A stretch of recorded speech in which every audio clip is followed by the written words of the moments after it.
Good morning. You all are being so friendly, I'm going to try that again. Good morning. Well done. My name is Deborah Gray Boyd. My pronouns are she, they, and I am happy to serve as your treasurer and ex officio board member on your board of trustees.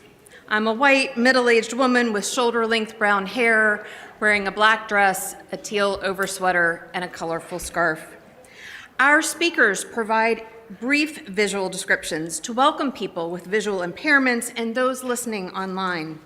Thank you for joining us this morning. Please take a moment to put your phone in worship mode. Scan the QR code to check in, to access our donation page, and to view the order of service today. Visitors here in person are invited to pick up a first-time welcome gift at the table out in the gallery, and look for Getting to Know UU sign in Beach Hall, which is out and to your left, after the service, to learn more about our congregation. Everyone is welcome to chat with me or another board member after the service to learn about us and what we value here at First UU. There is a lot happening here. Our 2025 auction is just 1 month away, but deadlines to join the fund are close. February the 13th is the last day for donations. Your meals, service events, and other items give our members and friends opportunities to get to know each other in small group settings. Auction tickets must be bought in advance this year and will not be available at the door. So, February 16th is the last day to purchase a ticket. Childcare is provided and the whole family is welcome. Visit the auction table after the service to sign up, to donate, and to purchase your ticket. Caregivers of young children will now be meeting over breakfast on Sundays. Join them on Sunday mornings at 10 o'clock. This group welcomes caregivers of kiddos ages 5 and under and focuses on fellowship, support, and play. Feel free to join me at the next Pathways to Membership class on Saturday from 9 to 1. If you're interested in becoming a member or just want to learn about how to better connect and engage with our community, please consider registering and attending. Reverend Kelly and I will be there, and there will be breakfast at 8:30. Our parking lot has been getting full on Sundays. If you are able, please use the High Street lot to leave more space up front for visitors. The lot entrance is between the Olive and Lime and Chipotle, and that door will be unlocked until the 11 o'clock service begins. Our main office now has expanded hours. Drop by to say hello to Becca and other staff who may be in the building. Office hours vary widely across staff, so it's best to schedule an appointment if you plan to speak with someone in particular. You will hear a more thorough introduction, but as a moment of personal privilege, I just want to welcome the Reverend Mary Katherine Morn to our congregation and pulpit this morning. I have known her almost as long as I have known Reverend Teresa, and she is dear to my heart, and I look forward to her worshiping with us this morning.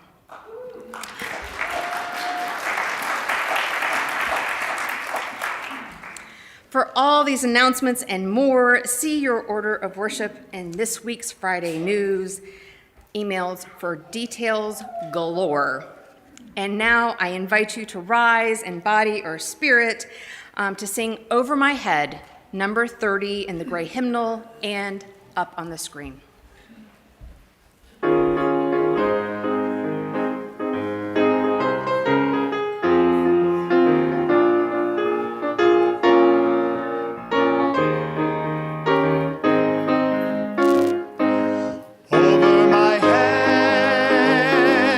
Music in the air, over my head, I hear music in the air, over my head, I hear music in the air.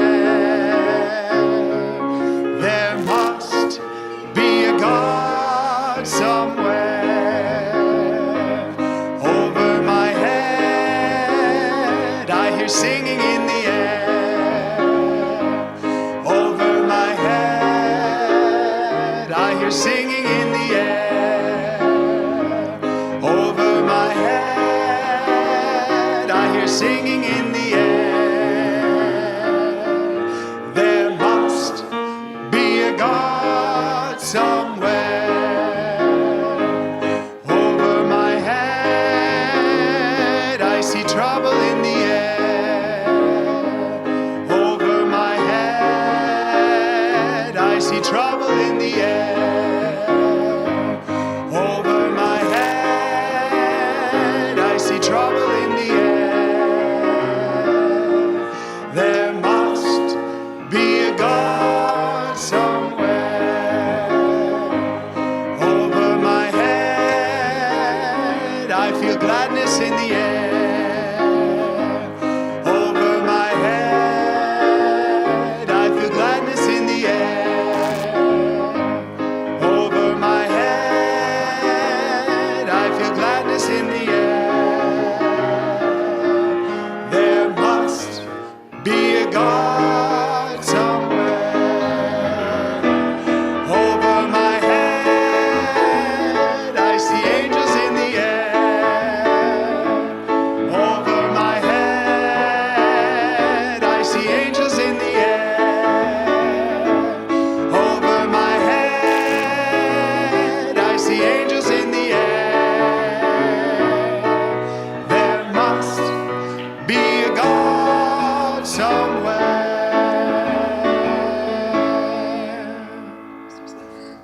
Today we're going to do something.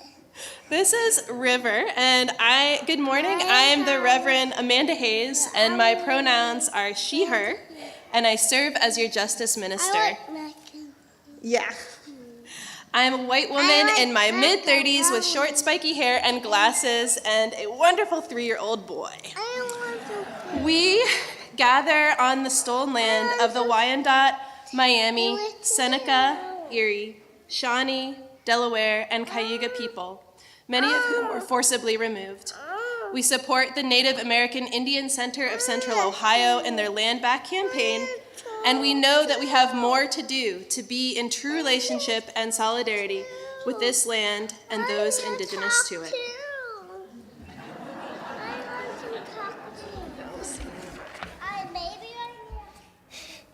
Good morning. I am the Reverend Meg McGuire. My pronouns are she and her, and I'm grateful to serve this congregation as an affiliated community minister. I'm a white woman in my mid-30s with short blonde hair, wearing a beige sweater and white stole. As Deborah mentioned, this morning we welcome Reverend Mary Katherine Morn to our pulpit. Mary Katherine is president and lead executive officer at the Unitarian Universalist Service Committee.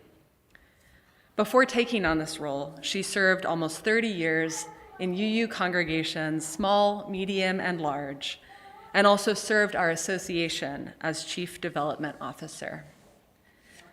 UUSC is an independent grant-making and partnership organization advancing human rights and justice by carrying out our UU values and principles in the world.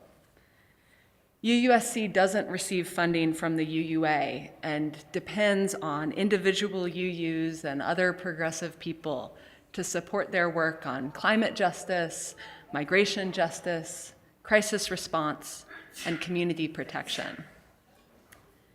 In 2022, this congregation contributed $6,500 to UUSC's emergency campaign. We can give that supporting people impacted by the full-scale invasion of Ukraine. Our generous gift helped to fund small grassroots groups providing services to people with disabilities, LGBTQI+ people, Roma people, and BIPOC people.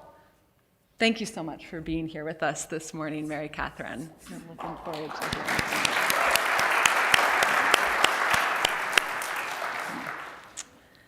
So let us enter into the spirit of worship with these words by Reverend Laura Martin. Because so much of this world will devastate you, find something to bless.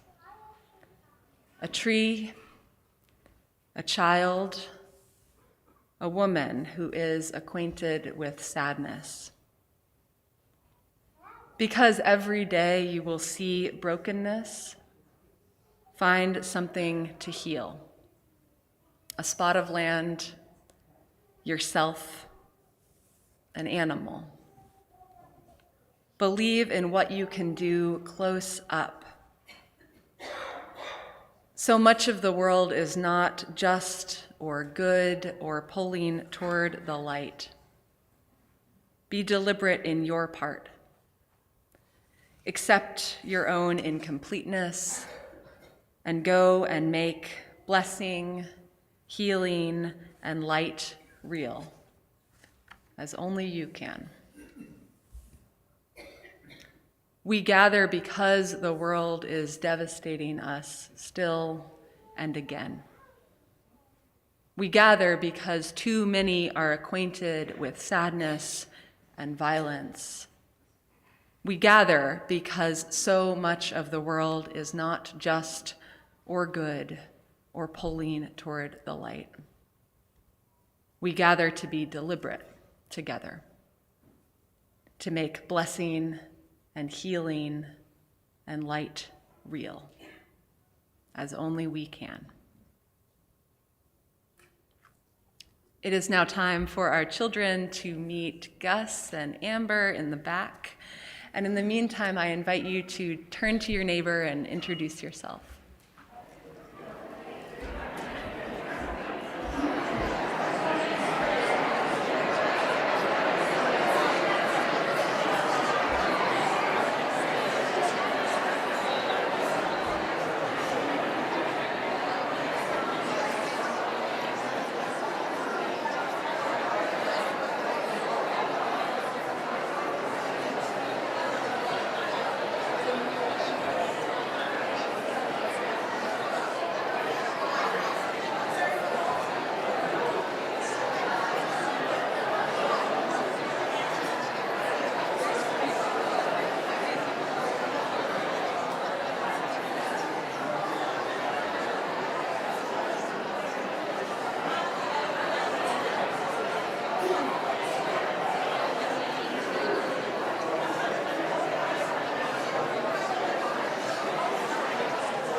It is time for our children to bring in the light.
We light this flame to ignite the sacred power of justice.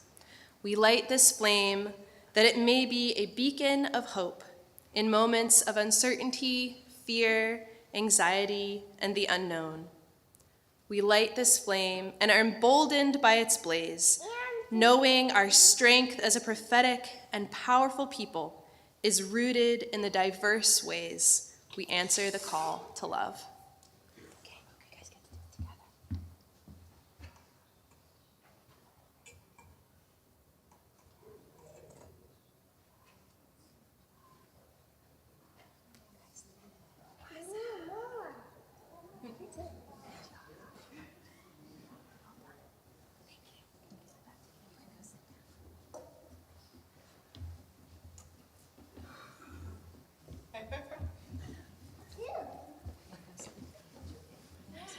Thank you, Piper and River, for helping to light our chalice this morning.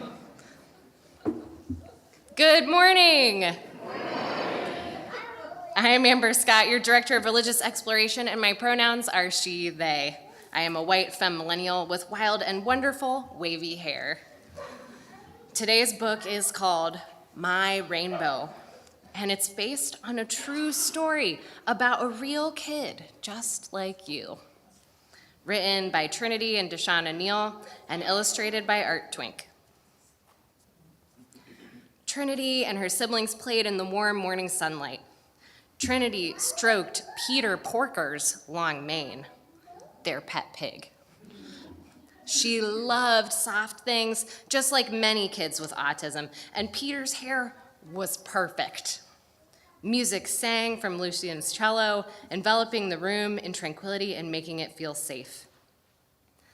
"Let's play, Trin," Hyperion said.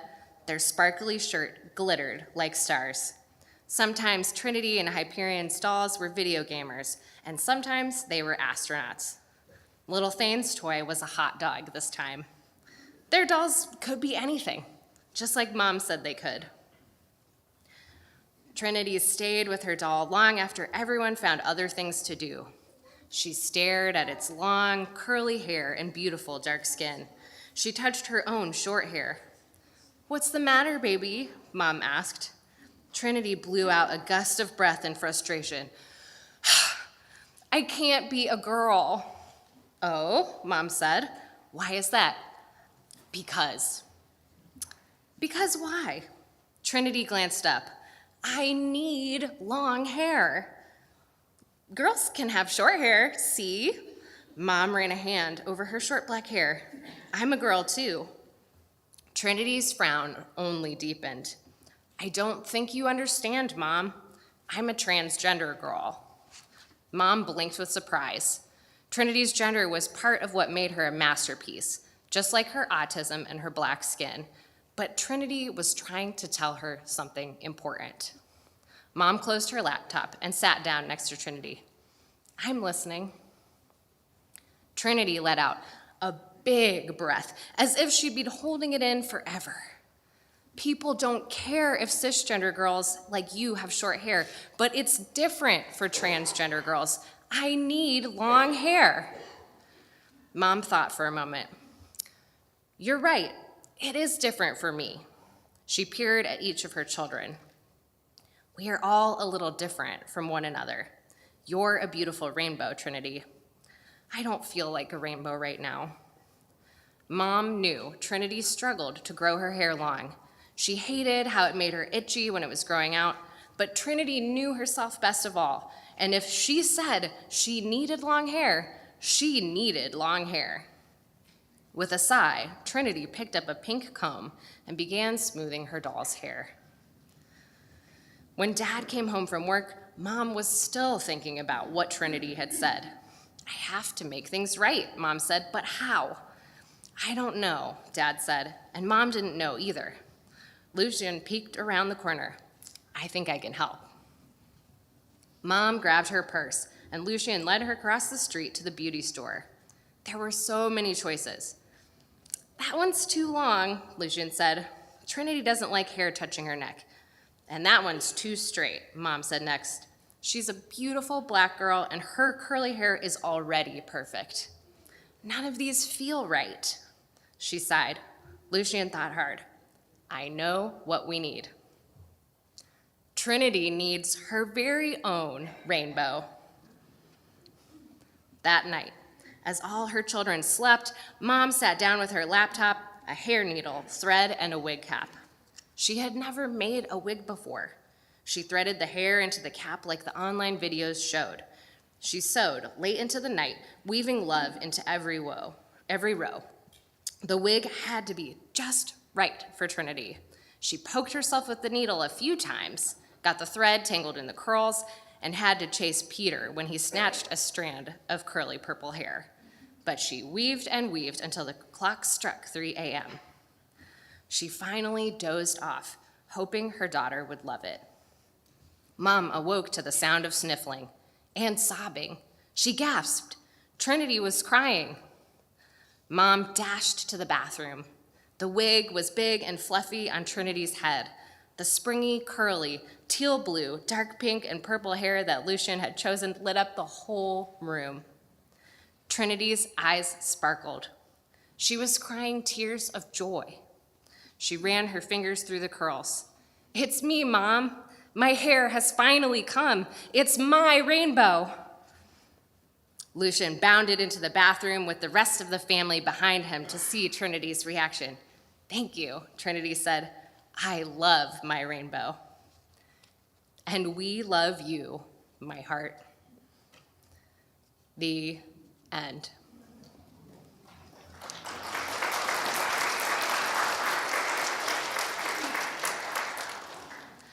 Our shared values call us to honor and celebrate the full spectrum of gender identity and expression, and to recognize the beauty and inherent worthiness of those who aspire to live into their most authentic selves. In this moment, when oppressive laws and policies are targeting trans and gender creative folks of all ages and eroding access to reproductive justice, bodily autonomy, and personal safety for everyone, we must be firm in our love, our action, and our support. Please remain seated with hands over your hearts as we sing Rise Up, O Flame, number 362, to sing our beloved children back to their families and out to class.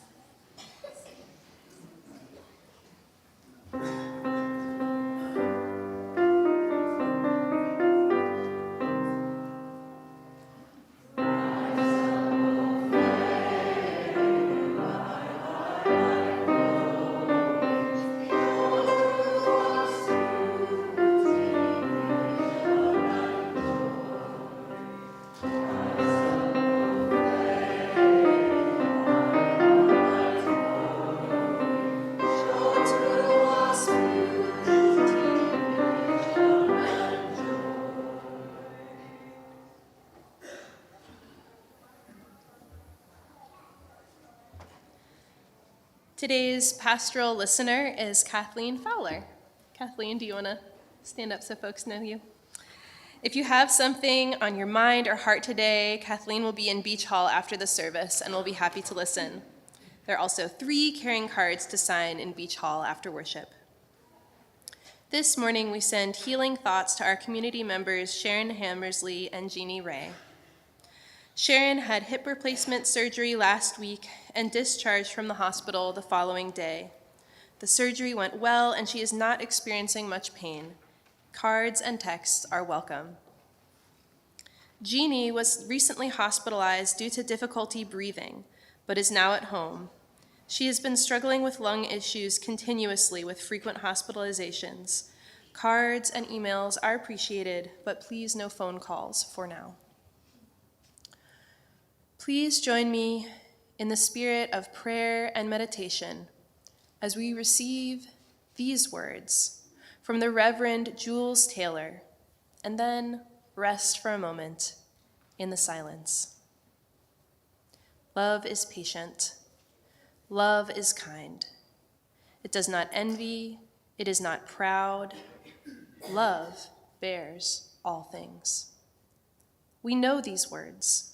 Use these words when we refer to one person loving another.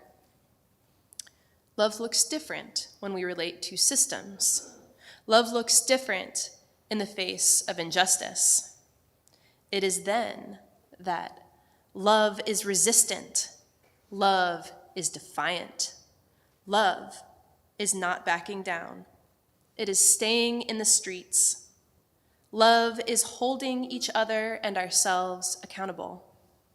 Love is challenging because none of us are free until all of us are free. Love is protest. Protest is love.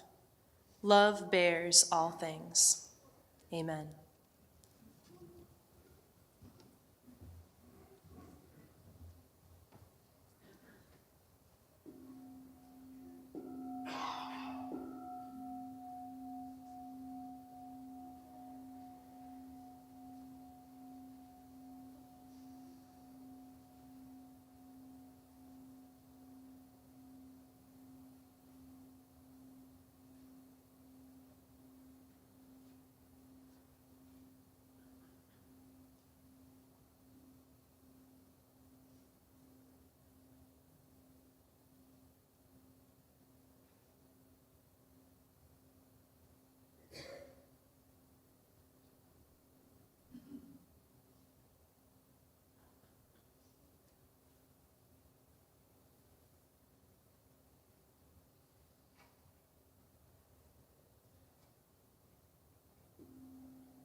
February also marks the beginning of Black History Month, and it is my prayer that our celebration, our remembering, our honoring of the incredible contributions of Black people in this country can be as fervent as ever this year. In that spirit, our reading this morning is an excerpt from the speech, "Where Do We Go From Here?" by the Reverend Dr. Martin Luther King, Jr., given on August 16th of 1967. And in this last address to the Southern Christian Leadership Council, Dr. King described the collision of immoral power with powerless morality as the major crisis of those times. In the context of his critique of capitalism, Dr. King shared the importance of massively asserting our dignity and worth. Further, he challenged leaders to embrace not just the love he so frequently preached, but also the use of power. Power, properly understood, is nothing but the ability to achieve purpose. It is the strength required to bring about social, political, and economic change. Now, a lot of us have our moral convictions and concerns, and so often have problems with power. There's nothing wrong with power if power is used correctly. You see, what happened is that some of our philosophers got off base. And one of the great problems of history is that the concepts of love and power have usually been contrasted as opposites, polar opposites, so that love is identified with a resignation of power, and power with a denial of love. It was this misinterpretation that caused Nietzsche, who was a philosopher of the will to power, to reject the Christian concept of love. And it was the same misinterpretation which induced Christian theologians to reject the Nietzschean philosophy of the will to power in the name of the Christian idea of love. Now, we've got to get this thing right. What is needed is a realization that power without love is reckless and abusive. And love without power is sentimental and anemic. Power at its best is love implementing the demands of justice. And justice, at its best, is power correcting everything that stands against love. Please remain seated to sing One World, number 133.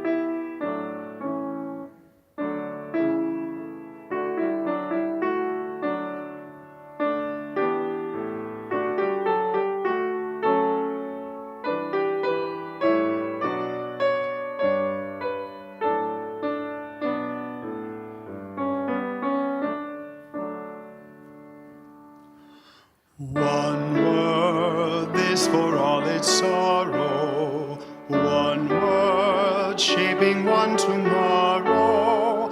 One humanity, though riven. We to whom a world is given. From one world there there is no turning.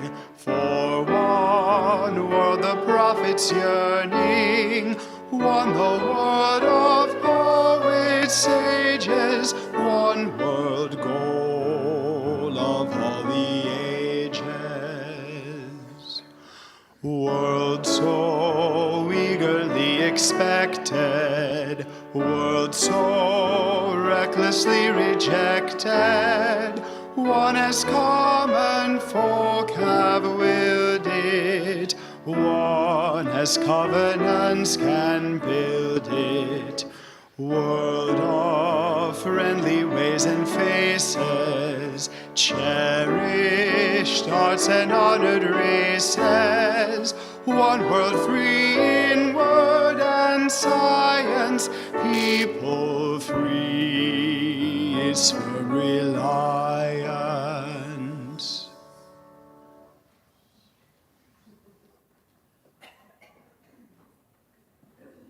Good morning. How's my microphone? You can hear me okay? I'm Katherine Morn. I am a white, 60-ish-year-old woman with gray hair to my shoulders. I'm wearing a wine-colored wool jacket, thank goodness for wool, in Columbus, with a black top under, and proudly wearing one of my rainbow stoles this morning. I want to thank all the many people who helped bring this service together this morning. Nathan, Deborah, Amber, Brandon, Meg, Amanda, our interpreter, our sound and tech folks. Thank you to everyone for all of the support and help this morning. Also, what a delight to be in a place where I get to connect with old friends and colleagues. I'm grateful for a connection with Marco and a welcome. I believe Marco Bellatini may be Columbus's greatest booster. I'm not sure, but really grateful for his warm welcome, and including encouraging my colleague Karen and I, who have traveled here from Massachusetts, not to miss the museum. Good advice, that. I had no idea, though, that I would have the pleasure of connecting with other old friends this morning, colleagues. I didn't know my retired collegial friends. What a great place Columbus apparently is to retire. Very good information to have. And I'm also grateful for the chance. I was thinking as I was sitting up here, so good to see old friends and also to connect with new, younger colleagues and look forward to the work that we can do together. So thank you. Thank you all so much. And finally, of course, a big shout out for my absent dear friend and colleague, Teresa Cooley. It's been a terrible winter for colds and flu and all of it, and I'm so sorry Teresa is at home. Could you join me in sending Teresa really good healing energy? We hope you're well soon, Teresa. And I'm just really grateful for Teresa's welcome to this exploration together of how this wonderful congregation here in Columbus and UUSC, our Unitarian Universalist Service Committee, can collaborate more deeply, work together more closely, and support each other in our really important shared work for justice. There are also people in the room to thank, those of you who are members and supporters of UUSC. We checked, and there are actually not quite 50 of you right now.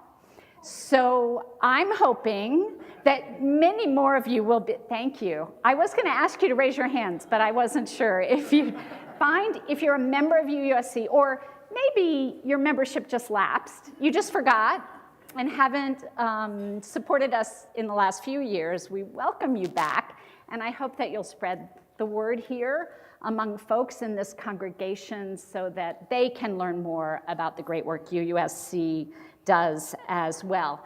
My colleague Karen and I will be in Beach Hall after the service. Karen has a table set up. We'd love for you to sign up. We'd love to be able to reach out to you and update you on the very important work we're doing and how you can help us do that work. So we hope to see you after the service, both at the table and in a brief conversation. Finally, this is all intro, I'm sorry, I'm new here. I want to say thank you to everyone who showed up, whether you are in the room here in real time.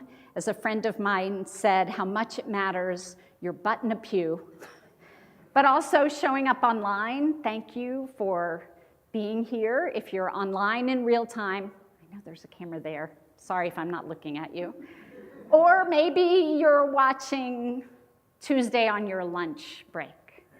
Whatever it is, thank you for showing up. We need each other, friends.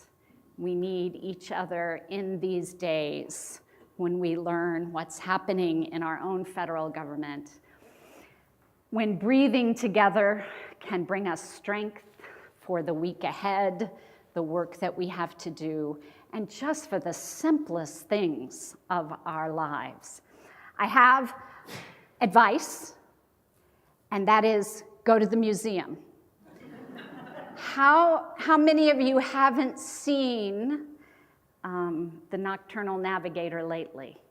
Do you all know the Nocturnal Navigator? It's Alison Saar's magnificent installation in your own museum. I actually may cry just remembering seeing her. She is a representation of the work of liberation, an incredibly powerful reminder of the Underground Railroad and the work we still have to do. If you feel like you could use a little more inspiration right now, make your way to the Nocturnal Navigator. Stand with her for a few minutes. I hope it will nurture your spirit as it nurtured mine.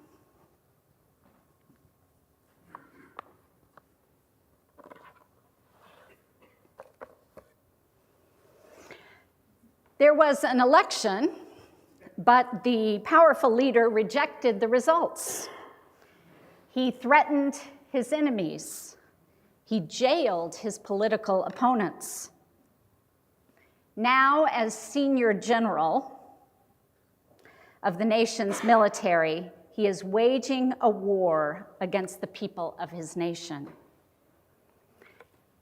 I'm talking about Burma, also known as Myanmar. In February of 2021, UUSC's board met with some of our partners who serve communities in Burma. February 2021. It was an early weekend in February, and we were learning about the work our partners were doing in support of communities who had been devastated by the genocide against the Rohingya Muslim minority there, persecuted by the Buddhist nationalists in the country. But at a moment when we were all just taking a little break, Debbie Stoddard, the director of one of our partners there, ASEAN Burma, she just kind of offhandedly told us, she said, it looks like there are going to be challenges to the results of our election. They're taking a page from Trump's playbook. February 2021. Within a week, Aung San Suu Kyi was in prison again. Last month, several UUSC staff and a member of our board traveled to Chiang Mai in Thailand to join a group of UUSC partners at a convening. We gather partners together not infrequently so that they can learn from each other, teach us, and strategize together about the work ahead. Over 2.5 days, we learned about their current struggle for freedom in the midst of the military's ongoing attacks against their own people. Cherry, who works with the Karen Peace Support Network, shared many things about their work and how they're supporting the Karen Christian ethnic minority in Burma. But she told the most wonderful story about their innovative, creative work. They were worried about getting people inside the country vaccinated against COVID early on in the pandemic. And the Thai authorities had plenty of vaccines available, but were not permitted and would not break the regulation about crossing the national border. And so what the Korean Peace Support Network did is they set up a tent right on the border of Myanmar and Thailand, and they lined people up and they stuck their arms out over the border and got vaccinated. Thousands of people vaccinated by this wonderful, creative, courageous work of one of our partners. One of the highlights of our trip is we happened to be there at the time when the Women's League of Burma was celebrating their 25th anniversary. Perhaps you know that in Burma there are 33 distinct ethnic groups, 4 different language families, and 33 distinct ethnic groups. And over the last 25 years of Burma's history, it has been a period of ethnic hatred, violence, and as I said, even genocide. And during those 25 years, the Women's League of Burma, a cross-section of this diverse community of women, have been meeting, learning from each other, and organizing for a future with inclusive democracy. I feel so grateful for the gift of witnessing their vision and their courage and their love and their power. UUSC's Burma partners aren't the only ones reaching out and support. During the convening, one of the things that happened, normally we're sitting and listening, those of us from UUSC attentively and learning and playing the role of the supportive participant. This time and again, our partners would turn back to us expressing concern, asking us questions about our struggle for democracy, and expressing their own support for our work for liberation. In mid-November, after our national election, our staff at UUSC received a message from Juan Jose, who is the director of POPNO, one of our partners in Guatemala. POPNO provides support to children who are deported back to Guatemala from the United States, and he's spent decades working in dangerous conditions, providing opportunity and self-determination for communities living under the weight of oppression and violence, people who are criminalized for their identity there. He spent these decades doing this, and in November, after our national election, he wrote us a note, and he said, "Remember, the resistance of centuries makes us stronger." I'm so glad for this privilege and opportunity to introduce you to Juan Jose and to Cherry, and to share stories with you about UUSC partners who for decades have been advancing human rights, practicing self-determination, resisting empire, and making love and liberation real with power. This feels more important than ever to be connected to these communities. And I hope it will be a source of hope for you. UUSC's work with partners for 85 years. I'm happy to tell more about our history after the service, if you're interested. 85 years, our history shows the power of partnership, of supporting grassroots movements for justice, of love, as Dr. King said, of love implementing the demands of justice. And it reminds us today, this day, it reminds us we do not have to submit to tyrants who count on our despair to maintain their power.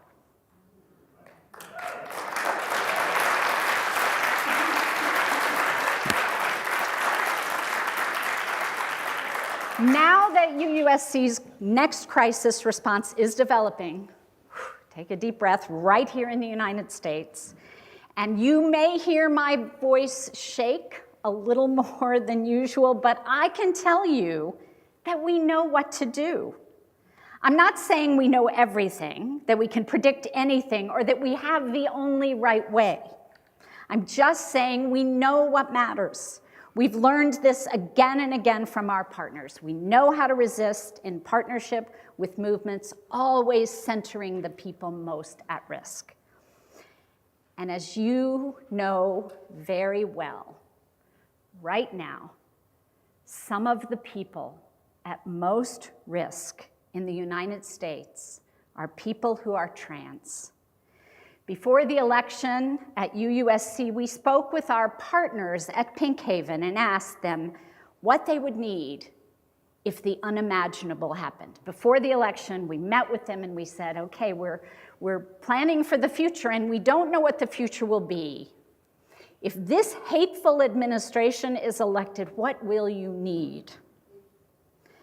I know some of you are aware of Pink Haven because you've been there when we asked, and we thank you for that and look forward, I hope, to working with you in this area of work going forward. For those of you who don't know, Pink Haven is a network of activists and organizations working to help trans and gender-expansive people who are fleeing unsafe states in the United States. From its very beginnings, UUSC has worked to support people who are forced to flee their homes. Asylum seekers and internally displaced people in Hungary, in Czechoslovakia, in Mexico, in Ukraine, in the Pacific, in Bangladesh, many other places. For our 85 years, we have worked with people who are displaced. We couldn't have imagined that we would be shifting this work here to our own country and working with people who are forced to flee from their homes here. Pink Haven told us what they needed. We provided a grant of $80,000 the week after the election to support travel subsidies, security, and staffing, which is what they told us they needed. Because of financial support from Unitarian Universalists and other progressive people, we were able to say yes. We know there will be many more emerging needs for trans people and others. We've provided a number of community protection grants since the election, and we'll be doing this for the next few months, figuring out where the help is most needed, where our help can make the most difference. And we'll be working with partners, old and new, including Unitarian Universalist state action networks, like the one here in Ohio, with the UUA, to determine how UUSC can best support organizations that are protecting people, defending rights, and advocating for just law and systems. This is what we've done time and again in the midst of crisis. This is overwhelming. And at UUSC, it's so important for us to remember that even as we are building this strategic response, we cannot abandon the important work that we are doing around the globe with 75 partners in 25 countries. Our commitments to partners and movements is as critical as ever. The US election has already created harm and risk for our partners in Fiji and the Solomon Islands and Louisiana, who are advancing climate justice, in Sudan and Ukraine, providing equitable disaster response, and in Honduras and Haiti, protecting the rights of displaced people. I know that sounds like a lot, and it is a lot. UUSC has a bold mission because nothing less is enough. Our strategy, though, is to focus on small, locally led organizations led by people impacted by oppression who create innovative, local, effective ways to not only meet human need, but also to create systemic change. At UUSC, this will not surprise you, we affirm the inherent worth and dignity of all people. But that's not all. Our mission actually says that we affirm the dignity and the power of all people. All people. Thank you. Do you feel powerful? Yeah, me too. It is one of the great gifts I have discovered at UUSC how our partners show us again and again that, as Dr. King reminds us, power at its best is love implementing the demands of justice. And justice at its best is power correcting for everything that stands against love. This matter of love and power raises a very important theological question for us. A question that I take from your own mission to transform and heal the world. It's one of the most important things we can remember right now. Though it has too frequently been a characteristic of progressive religion to fall into what one minister has called sophisticated resignation. Could I get an amen? Amen. Though too often we fall into that kind of cynicism and despair, we simply do not have time for that nonsense. All our talk about love is critical, but let's not be sentimental. Do you feel powerful? If you think power is only for the brightest, the luckiest, the most privileged, let me introduce you to a couple of people who would find that to be an odd idea. Suleiman Wellings Longmore is partner with Haitian Bridge Alliance. Suleiman is thank you so much. Suleiman is a legal fellow supporting a several-year research project documenting the unequal impacts of the U.S. immigration system. This research is important in the ongoing and increasingly precarious legal battle for the rights of asylum seekers in the United States. Katia Bante is a UUSC partner coordinator for GAR, which provides critical aid to repatriated Haitian migrants and fights for their human rights to be respected across borders. We are so glad to already have this strong relationship with them as our work becomes more and more difficult. Anna Maria Tassafe is co-founder of Queers Fit, a UUSC partner offering resources and companionship to queer community in Ukraine that have been impacted by Russia's full-scale invasion. I had the privilege to meet Anna Maria 1 year after the invasion, and at that time, we were their only funder. Love and power. Can we stop spreading disinformation about our helplessness? As Rebecca Solnit has written, the fact that we cannot save everything does not mean we cannot save anything. And everything we save is worth saving. Have you walked by the Capitol recently? I walked by your Capitol yesterday, by the Holocaust Memorial there. It's beautiful. And I was reminded by the inscription there, taken from the Talmud, if you save one life, it is as if you saved the whole world.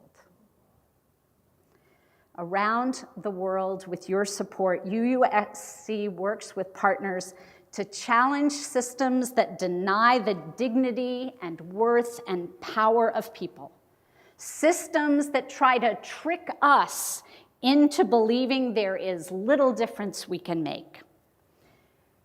But in rejecting the notion that there's no other way or little we can do, feminist activists in Poland, indigenous climate activists in the Pacific, grassroots groups in Burma, feminist farmers in Nicaragua, land and water defenders in Honduras, democracy activists in Haiti, Unitarian Universalists in Columbus, and many others are faithfully imagining what will make it possible for all people to flourish, for all people to thrive. Do you feel powerful? When you are tempted by despair, when you cannot imagine another fairer, more just world, I hope you will remember Cherry and Juan Jose and Suleiman and Katja and Ana Maria, because they're with us in solidarity as we are with them. Whatever happens in the coming days and months and years, we will gather together again like we have this morning. Breathe deeply together, recommit ourselves to the values we share, and imagine new ways of being faithful to those values. We can see it more clearly than most of us knew it. Power without love is reckless and abusive. And we need to remember that love without power is sentimental and anemic. But friends, love that knows purpose and power that is animated by love, that right there is a new world. Let's go.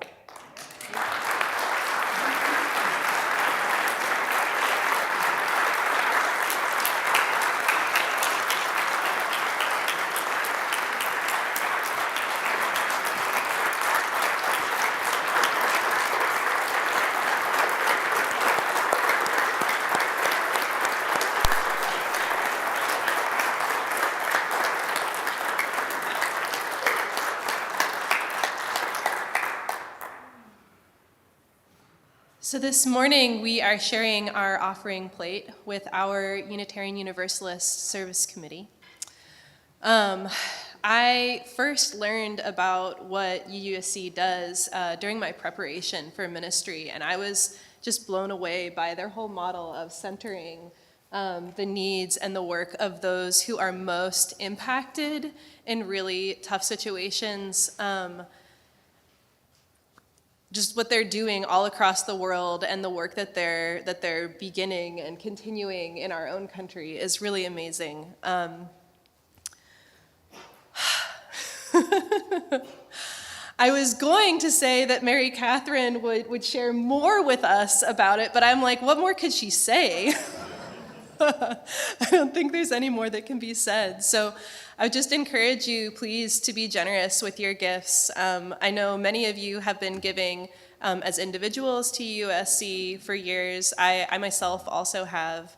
I just encourage you to be generous this morning, and the half of our proceeds from our plate offering will be going to our Unitarian Universalist Service Committee. You can put money into the basket, you can text to give, you can scan the QR code on the screen. You can also give on our website. So thank you very much.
Do you know your power?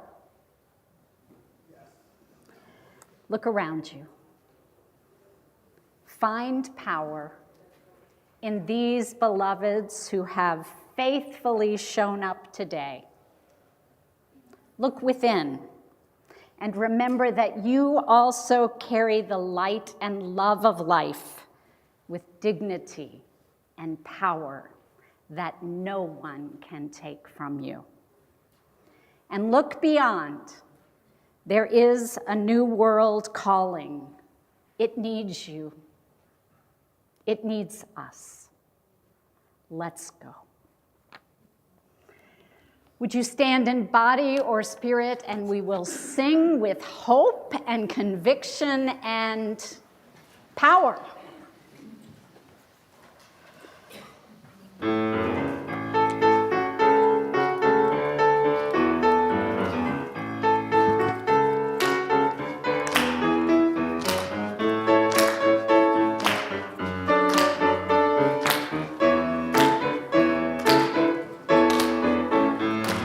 Sing to the power of the faith within. Sing to the power of the faith within. Lift up your voice, be not afraid. Sing to the power of the faith within. Sing to the power of the hope within. Sing to the power of the hope within. Lift up your voice, be not afraid. Sing to the power of the hope within. Sing to the power of the love within. Sing to the power of the love within. Lift up your voice, be not afraid. Sing to the power of the love within. Sing to the power of the joy within. Sing to the power of the joy within. Lift up your voice, be not afraid. Sing to the power of the joy within.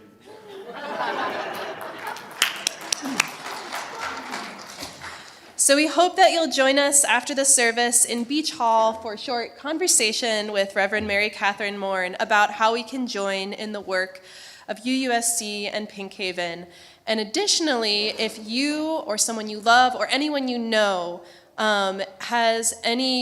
might be in contact with ICE in some way, we have some cards that have some basic legal information about your rights that you can pick up in Beach Hall as well at our jam and at Jacques' table. So now we will extinguish our chalice together. We extinguish this flame, but not the light of vision.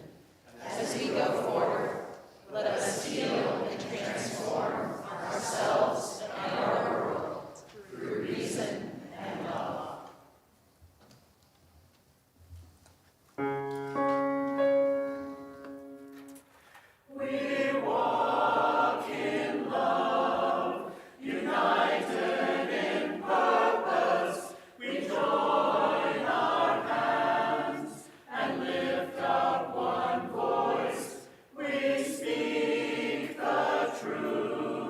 With strength.